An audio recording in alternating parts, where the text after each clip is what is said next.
Good morning, everyone. Thanks for joining us for live worship at the UMC.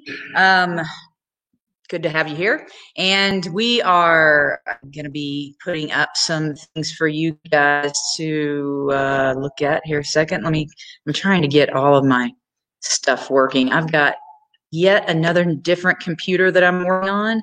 And so I'm trying to get used to where all the buttons are on that one. All right. So announcements for us this morning. Thanks again for being here. A few announcements for you, if I can find the right page.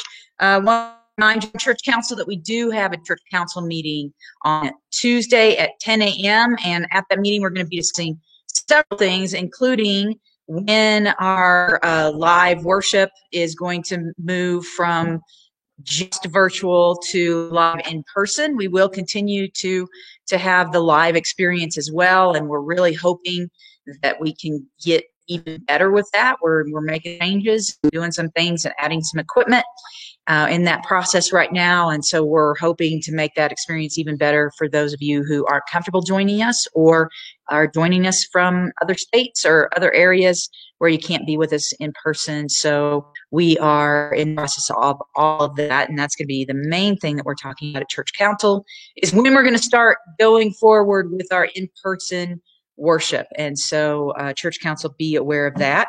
Also want to say thanks for everyone who came out to our small group meetings. I think I see Lisha through the window coming towards us. I'm not sure what she's going to say to us.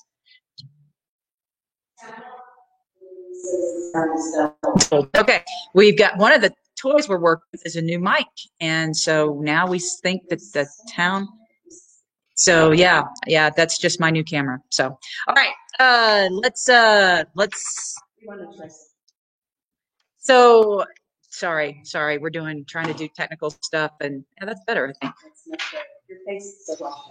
So sorry, you got to get in on all the technical details. That isn't intended to be part of the announcement, but that's just what happens in live worship. So yeah, thanks for everyone who came out to any of our small group meetings last week. It was so good to see your faces. It was so good to be able to kind of talk to you guys a little more in person, even though it's still awkward at social distancing, masks, and all those kind of things. But thanks for coming out. And we are going to continue to have our small group meetings, even when we start meeting in person. We're going to continue to have a small group. So if you haven't had a chance to get involved in those, please do. They're not super formal. They're not super set. It's not absolutely same people every time. It's whenever you can make it, however you can make it. Be looking for emails about how to RSVP for those. But this week, and I think this is just brilliant, a brilliant way to get people to volunteer. This week, our small group offerings are going to be for trainings for the teams of people that we are going to need for our relaunch. And so if you have expressed interest in being a part of one of our volunteer teams, know that we have trainings this week, and let's see our training times for those. And again, it's brilliant. You guys are so desperate to see each other and be at the church that I'm hoping that means you'll volunteer. We're going to have to figure out how to make that work going forward as well. Let's see, on Tuesday at 2 p.m. is one training, and these trainings will be exactly the same. And then also Wednesday at 6 p.m. So if you can't make a daytime training, there's an evening, and if you can't make an evening, there's a daytime. So those will be to help our volunteers know what all we're going to need to do to get that open again. So please be a part of that if you can. Also want to say that we are trying to put together a small group in BV as well, and we're looking at doing that probably on Thursday night. I will get that out, especially to those folks that I know live closer to BB or in BB. We're going to try to do a small group there, so it's easier for you guys. You don't have to come all the way into town. So thanks for checking that out and being a part of that. And I think that is all the announcements I have. Thanks for being patient with us as we're trying to get all of our stuff together. And yeah, I think now it's time to prepare our hearts and our minds for worship.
we might need to do a little bit of a sound check here. Like I said, we've got some new toys, and and we just found out there was no sound on that, and so we're going to try a little sounder. So I'm going to have Rod play an extra long intro to our hymn here in a minute, and we'll see if we've got sound, and we'll go from there. Maybe just play it through once, and then.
He speaks and listening to his voice, new life the dead receive. The mournful broken hearts rejoice, the humble poor believe.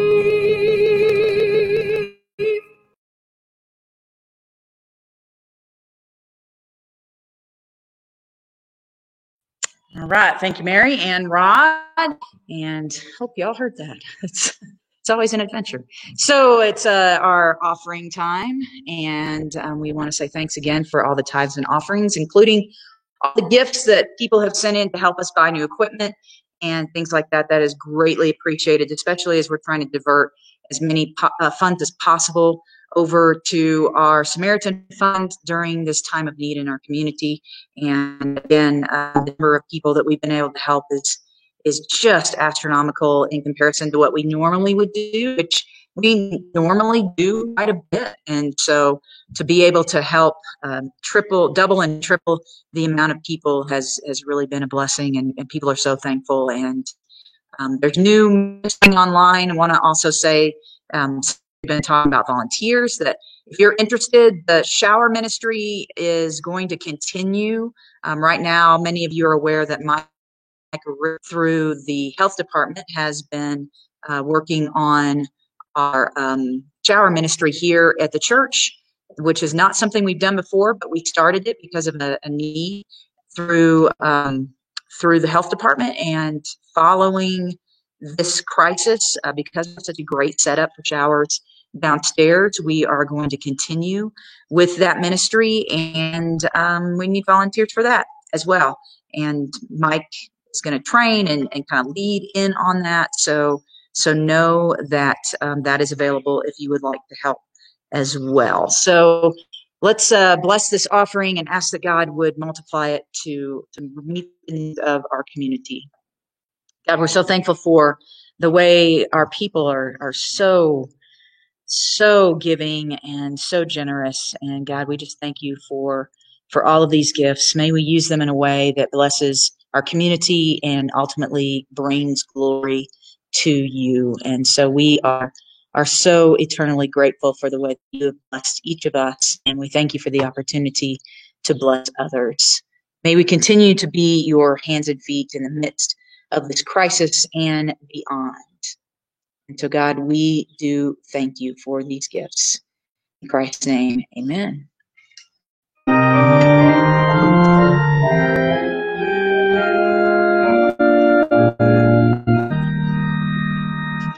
Praise God from the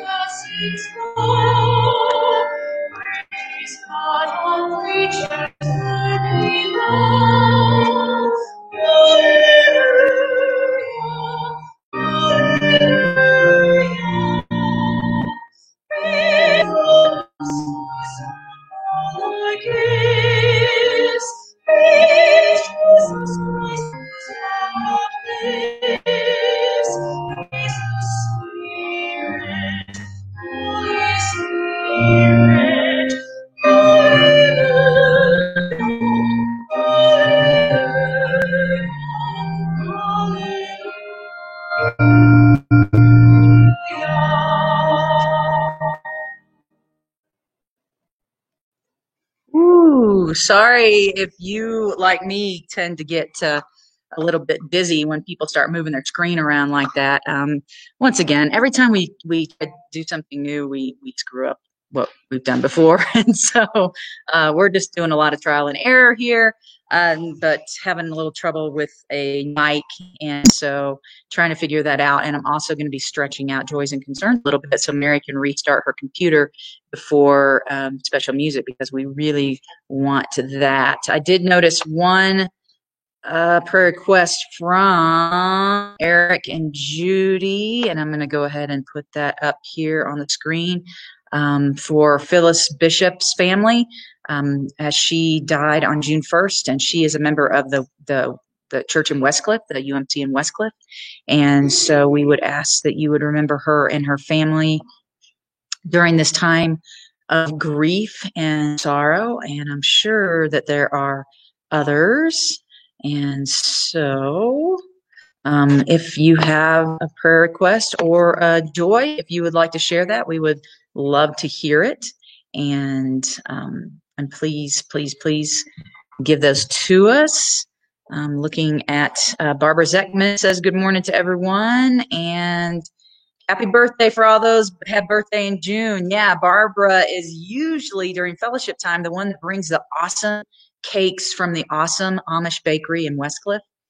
And Mary, can you go ahead and mute your microphone if you can? I just want to make sure we're not getting too much double. Thank you. And so, yeah, she's usually the one who wishes everybody happy birthday during fellowship time with those awesome cakes. And I'm missing all of you, and we're missing your cakes, and you as well, Barbara. And so happy birthday to everyone who has a birthday in June, which includes my son, by the way, who's got a birthday coming up, and he reminds me of that every day. Days into my birthday, Mom. What other things? Yeah, from Brandy in California, prayers for Ramona going through some chemo and radiation. Yes, Ramona has been dealing with some cancer things spread out over the years, and so she's going through chemo and radiation, and I believe she is with you in California now, Brandy, I think, which is great. And so, yes, let's pray for Ramona. Are there any others before I move into the ones that are a little more obvious? Of course, our country, all of the things that are going on between pandemics and racial unrest and just various fears. Of course, we want to pray for our leadership, our country, all of the people who are charged with keeping us safe, all of those who feel unsafe from the people who are keeping safe. There's just lots going on. And I want to say thank all the people who have reached out to me in the midst of all of this as being the mother of an African-American child. This is very heavy and disturbing and difficult, but there have been many who have reached out, and I've been able to make a lot of connections this week with folks who are wanting to help and wanting to make a difference. And so thank you for that. We would ask that you would continue to lift myself and Casey, who just doesn't really understand what's going on, but knows something is going on. So I haven't seen any other prayer requests go up. So let's go ahead and spend some time in silent prayer.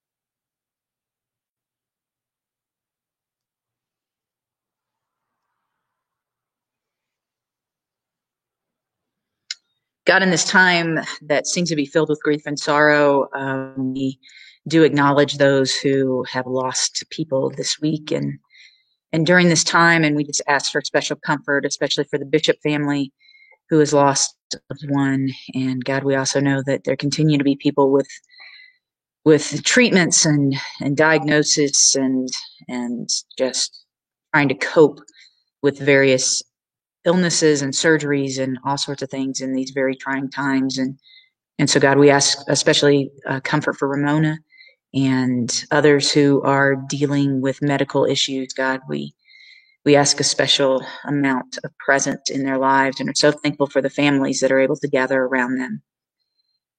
And God, we want to lift up those who are experiencing and celebrating very odd pandemic birthdays. It's a difficult thing, difficult to understand, especially for those who are younger who don't understand why they can't be surrounded by all their friends on their birthdays. And God, we just ask that those days spent with family and others would be filled with a certain amount of joy. And God, for our country, there's just such a large rift, such a large divide. And it gets larger in some ways every day, but also smaller in some ways. May we all reach across so that we might bridge that gap in one way or the other. May we find solidarity with the oppressed. May we find a certain amount of humanity for those who differ from us. And may we, in all things, look more and more like you. In this age of social media where images are being captured every moment, God, help us to always be aware of what our stance, our posture, our faces are communicating. And may they be communicating the love and the grace and the mercy of your Son. And God, as we seek to follow you, may we walk in a way that you have called us to walk, in a way that we know that you are needed in order for us to have the strength to do so. So as we call out to you, our Father who art in heaven, hallowed be thy name. Thy kingdom come, thy will be done on earth as it is in heaven. Give us this day our daily bread, and forgive us our trespasses as we forgive those who trespass against us. And lead us not into temptation, but deliver us from evil.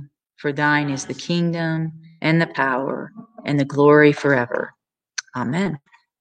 All right. Got some special music from Mary and Rod. Please enjoy.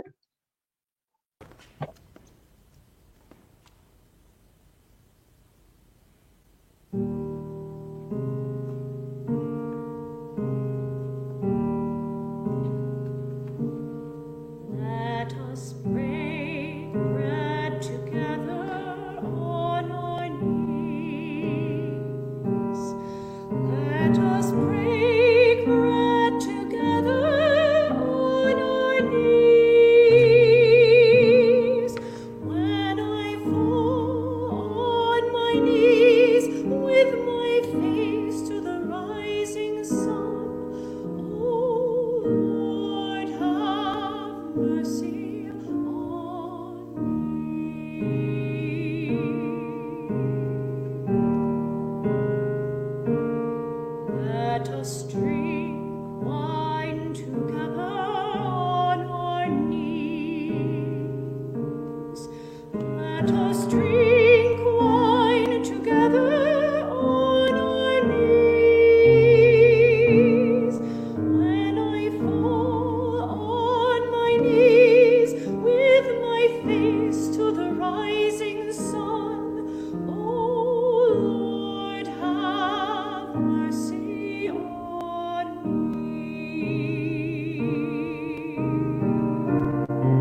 right. Thank you, Mary and Rod. And yeah, I just got the message that was actually right in front of me earlier to mention that David and Cynthia, her grandson who had open heart surgery on Thursday in Dallas, is doing great.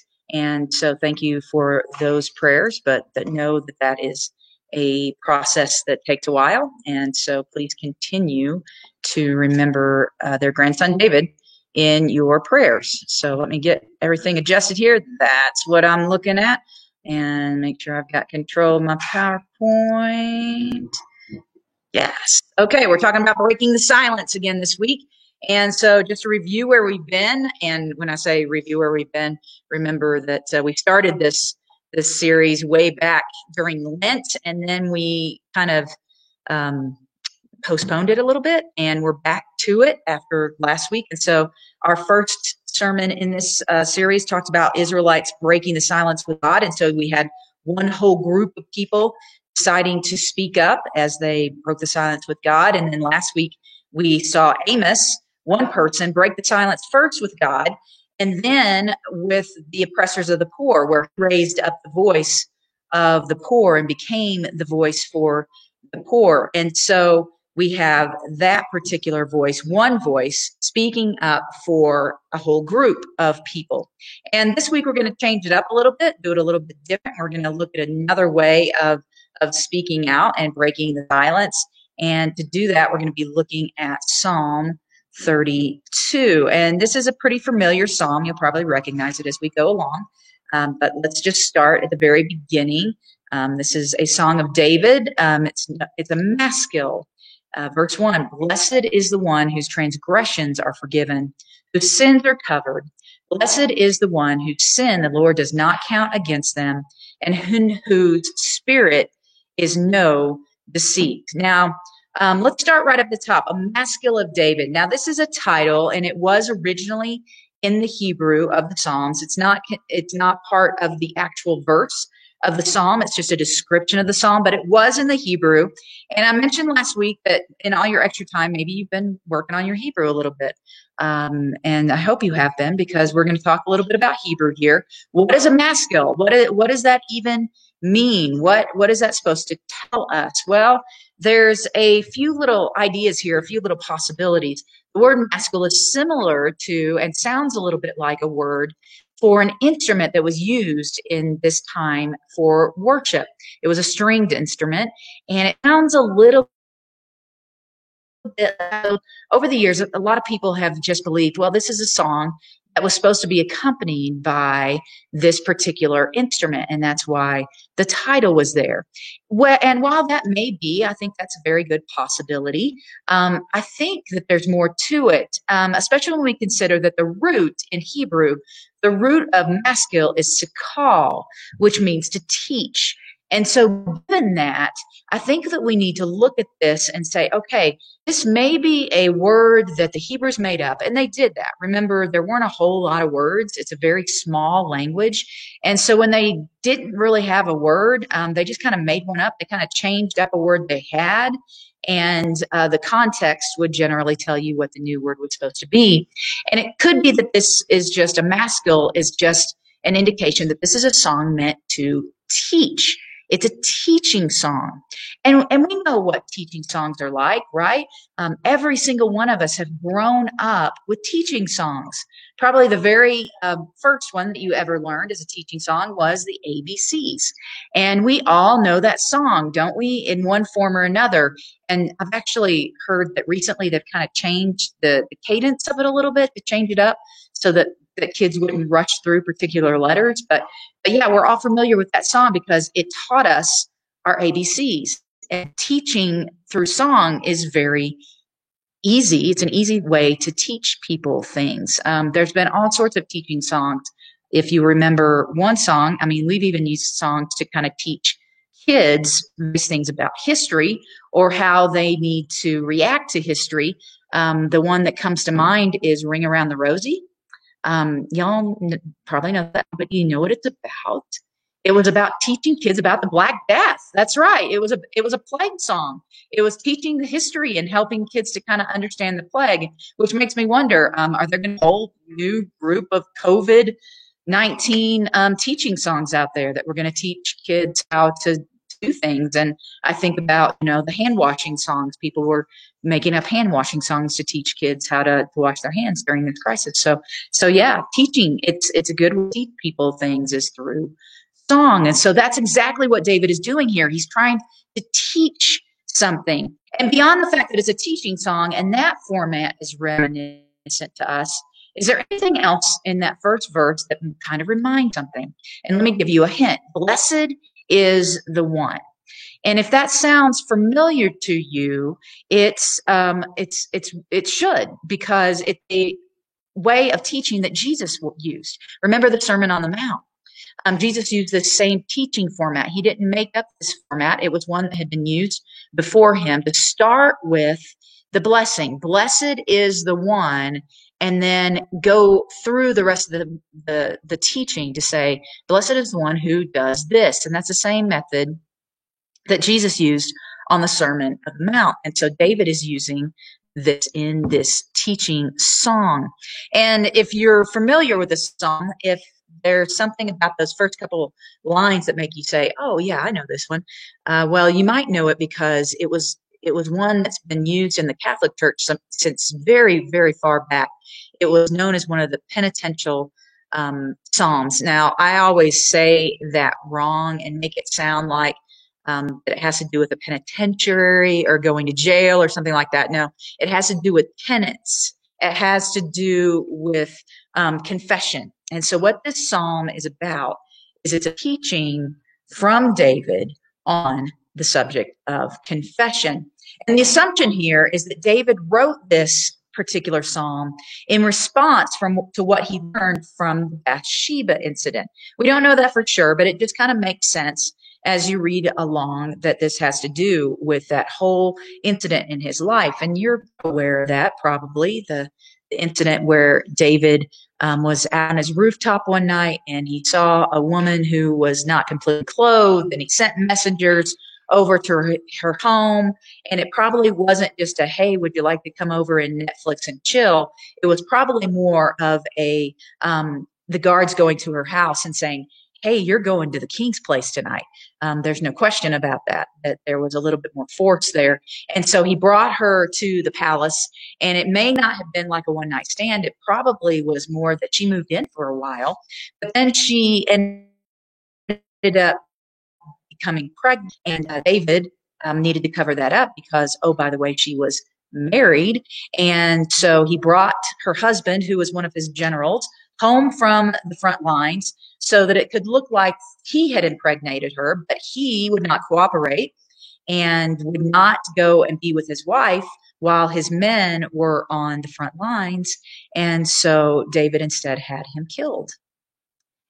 And then after all of that, the baby ended up dying. And so after all of that, we believe that David wrote this psalm speaking to the people about what he had learned through that incident. Now, we don't know for sure that that's what this was based on, but the thing that we have for sure in mind is that David wanted to help others. When they found themselves in difficult situations, he wanted to help. So he begins with the end result, blessed. Blessed is the one. He wanted his people to enjoy the blessedness of forgiveness and a clear consciousness. He wanted them to be able to experience that and to know what that feels like.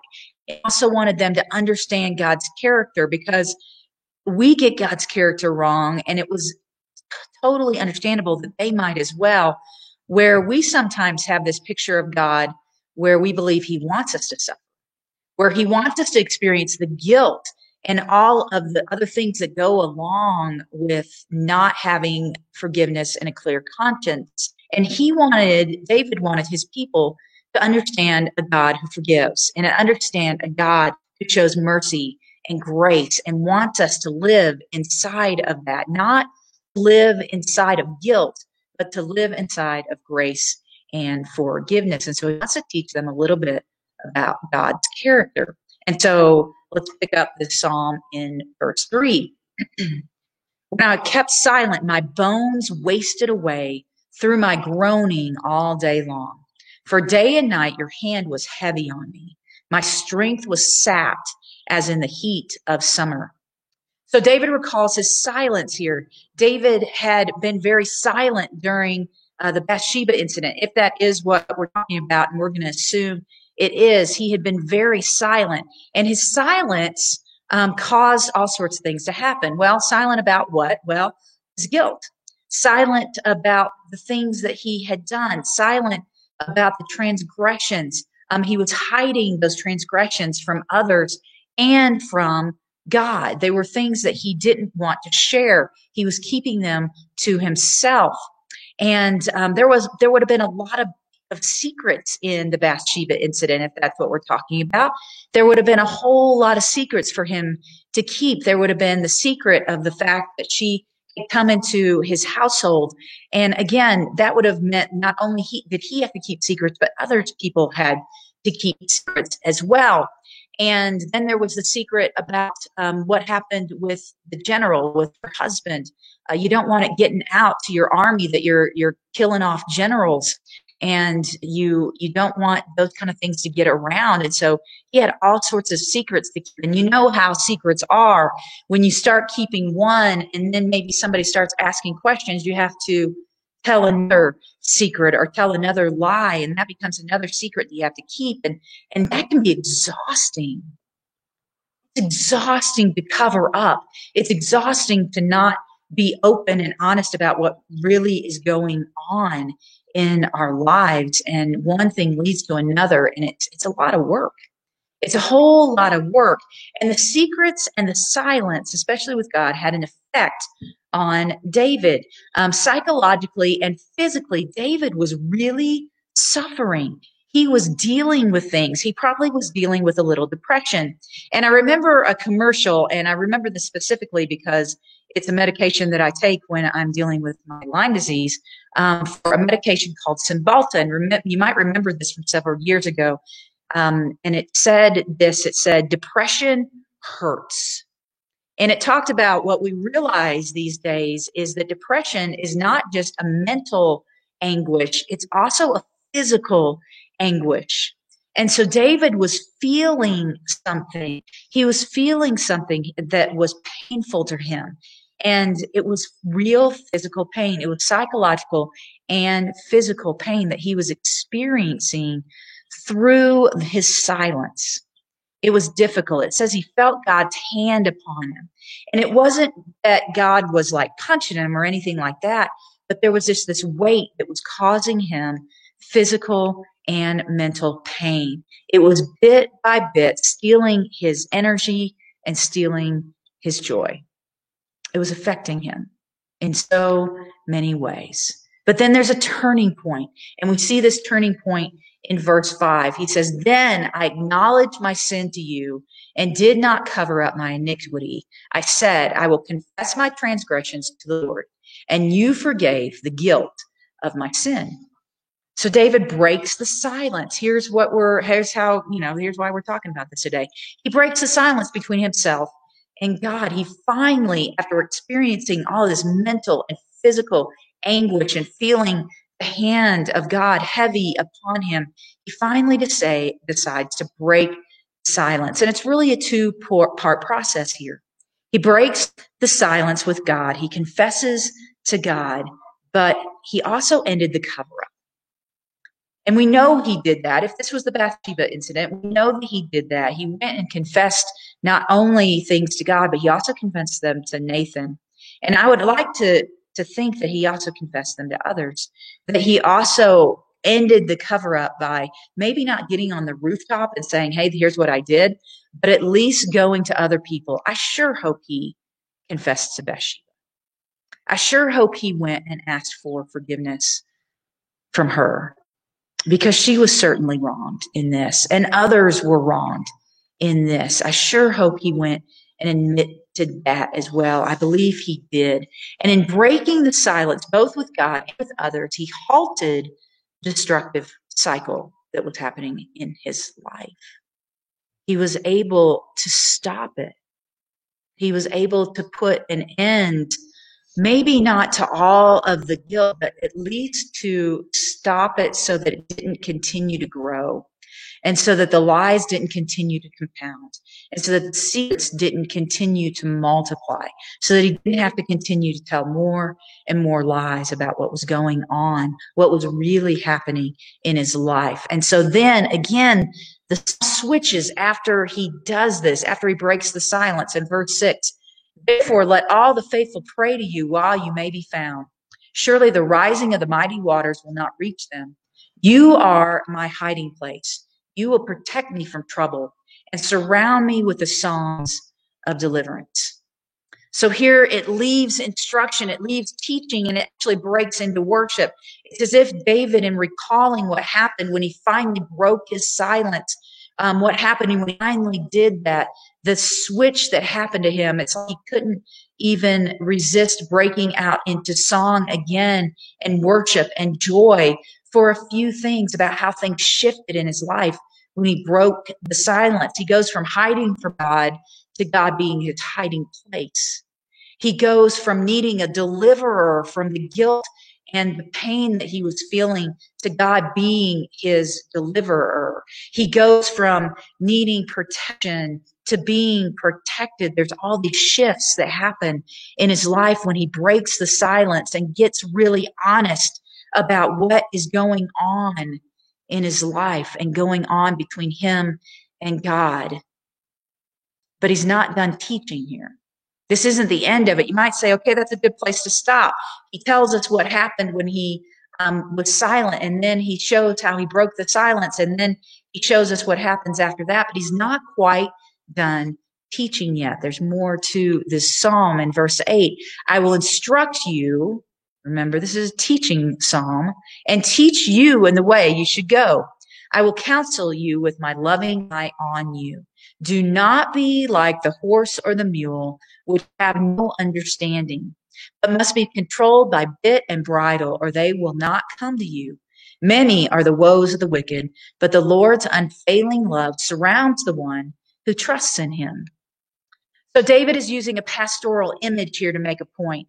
And sometimes, especially when I use the word pastoral, I'm talking about something pastorally, something that I would say to you as a pastor. And David, although he kind of considered himself a teacher and a religious leader of the people, he was using this pastoral image as one of being a rural image or one of the country or a farming image. And it's a real simple one to see here. He's using his understanding of animals here basically to say this: don't be a jackass. In the midst of all of this, don't be stubborn like the mule or the horse. Don't be that way. Don't be that way where you have to be forced into doing this. Don't be stubborn. Do this quickly. Don't resist this. He wants others to learn from his mistake. He was slow to confess. He was slow to deal with this. He had to be forced. He had to be really held accountable by his friend Nathan before he ever confessed what was going on. He had been stubborn.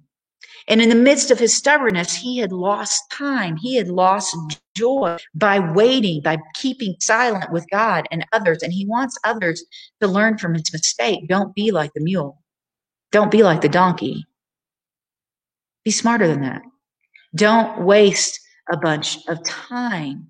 He could have been enjoying peace with God.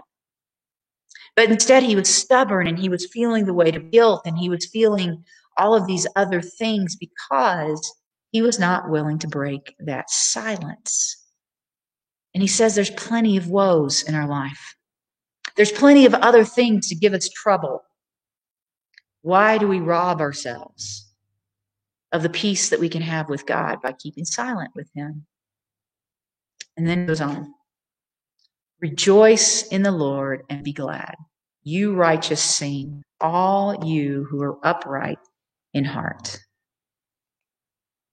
So, what does this psalm have to do with me? What does this incident in David's life and his teaching psalm have to do with me? Well, how many of you have been in David's shoes? Raise your hand out there. It's real easy to say, right? Yeah, we've all been in David's shoes where we've done something either against God or against somebody else.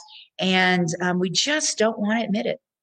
We just want to keep silent. We just want to keep silent. Maybe that's causing a lot of secrets in our lives. Maybe there's something we've kept hidden from people and we want to keep hiding that, and then they multiply, and it gets more and more confusing. And we start to feel the distance and the guilt and the silence with God and with others. And guys, it just doesn't feel good. And there may be, some of you might come from traditions where you feel like that's what you deserve, that guilt is something you're supposed to feel and you're supposed to live with and you're supposed to endure, but that is not what God intended. God does not intend for us to have to live in that guilt. He intended that we would have a relationship with him where we could come to him and break our silence with him and be forgiven and go on. He doesn't intend for you to live in that guilt with him. And it makes sense at the time to keep hanging on to silence out of our guilt, but it seems foolish after the silence is broken, doesn't it? After we finally get beyond ourselves and stop being a donkey and just admit the things that we've done to God and to others, it seems really foolish that we've spent so much time being silent, doesn't it? Especially when we see how it can lead us to rejoice and testify about who God is. When we can learn something about God's character in the midst of our issues, which can lead us to rejoicing. It seems foolish that we would spend so long living with guilt and feeling guilty. But there's another set of David's shoes. It's not even David's shoes of just living through that and having to experience that silence and then making that switch. I think their set of shoes is that we're called to help others to do this. Remember the teaching psalm. David didn't want anyone else to feel what he felt. He didn't want anyone else to be stubborn. He wanted people to understand that they can break that silence and move on with God and reestablish relationship. And I think that we're called to do that as well, that we're called to help other people break their silence as well, to help them understand the joy is on the other side of that guilt, the joy that's on the other side of letting go of all of those things and reestablishing relationship with God and with others. And we're called to do that. But the way we're called to do that, guys, I think often in the church, we feel like it's getting in people's face and being the one who's like, you did this horrible thing. And we want to take that guilt and put it on people. And that's not the way David did it, is it? That's not the way David showed others that they needed to confess. It wasn't by trying to even pour more guilt upon. It was by saying, hey, there's something on the other side, encouraging them to reestablish relationship because of what's on the other side of the guilt. And I think one of the things that is so beautiful about the story is how it relates to communion. Again, what is communion? Well, it's union with God. It's us saying we need to be in contact with God. We need to reconnect with God. And one thing that sometimes gets lost, not always, but one of the things that sometimes gets lost in communion is the confession part of it, where we have to understand before we approach communion with God, we have to make sure there's not a lot of junk between us. And that's where confession comes in. If we're going to reestablish and commune with God in the way that he wants to commune with us, we've got to make sure there's not a lot of stuff between us. And that is where confession comes in. And so we're going to experience communion with each other in a few minutes. And so I would just encourage you right now. Have you been silent with God on something? Is there something, a way that you have misstepped with God or with others? And remember, pretty much every way we misstep with others is also misstepping with God. Is there a way that we've done that we need to confess? We've been silent on? They need to say, hey, there's stuff between us. And before I try to commune with you, God, I need to break that silence with you. If there are things that you need to deal with before we have communion, I would say take a little time right now. We're going to do things a little bit differently before we move into communion. We're actually going to sing a song of confession before we experience communion together. But even now, I want us to just take a few moments and just reflect, just to see if there's anything that we might need to get out of the way before we commune with God. Let's pray together. God, there are so many ways that we misstep. There's so many ways that we miss the mark. And when we do that, we often have the tendency to hide and get quiet and get stubborn. God, help us to not be like the mule and have to be forced into breaking that silence. May we do that right here now. And before we commune with you, before we walk through this picture of community, may we break our silence. May we call out to you, asking for clean hearts. God, we thank you for your grace, for your forgiveness, and your mercy. Help us to break our silence. Amen.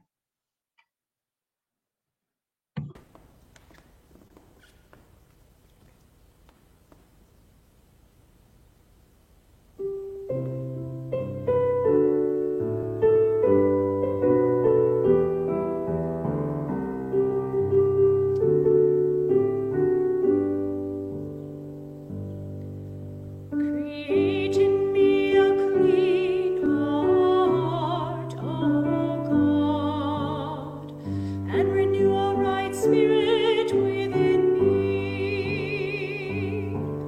Create in me a clean heart, O God, and renew a right spirit within me. Cast me not away from your presence, O Lord, and take not your Holy Spirit from me. Restore unto me the joy of your salvation, and renew a right spirit within me.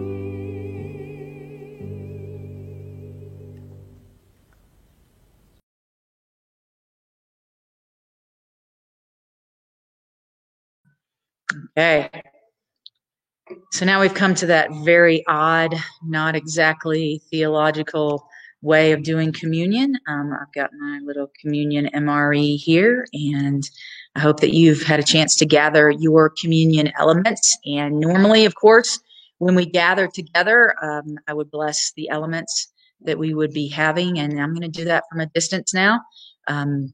Trusting that God knows what we're trying to do here. Thank you, Reverend Trudy Robinson, for those very wise words, that God knows what we're trying to do. And it may not be exactly the way that it's always been kind of spelled out for us as the proper way to do it, but he knows what we're trying to do here. And so what we're trying to do is connect with him, reestablish communion with him and with others. And so we're going to do that from a distance. So God, we ask that you would come even now through these elements that are gathered from many different places, that you would become the body and blood of Christ for us, that we might experience through this meal a connection with you and a connection with others that is mysterious, that is unexplainable, but that is one that gives us strength and gives us courage and gives us hope. So God, as we have broken our silence with you, may we, through these elements, become a part of you. Amen. So we know that on the night when Jesus was betrayed and he sought so desperately to commune not only with his friends, but also with his Father, that he took bread and wine, and in a brand new way, a way that was completely unfamiliar to them, he took bread and he said, "This is my body broken for you. Take and eat."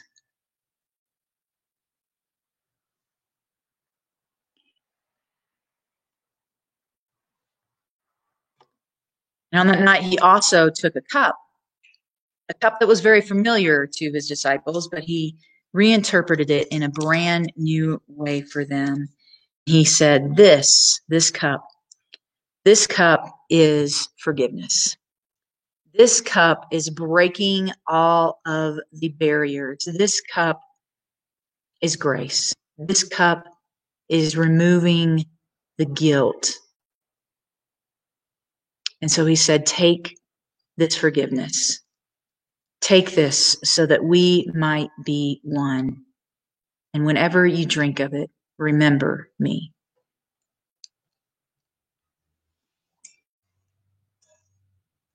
My prayer is that in the midst of this very simple way of remembering, you would feel connected, that you would know the forgiveness of that cup, that you would understand the removing of the barriers, that the silence would be broken between you and your God and also you and others.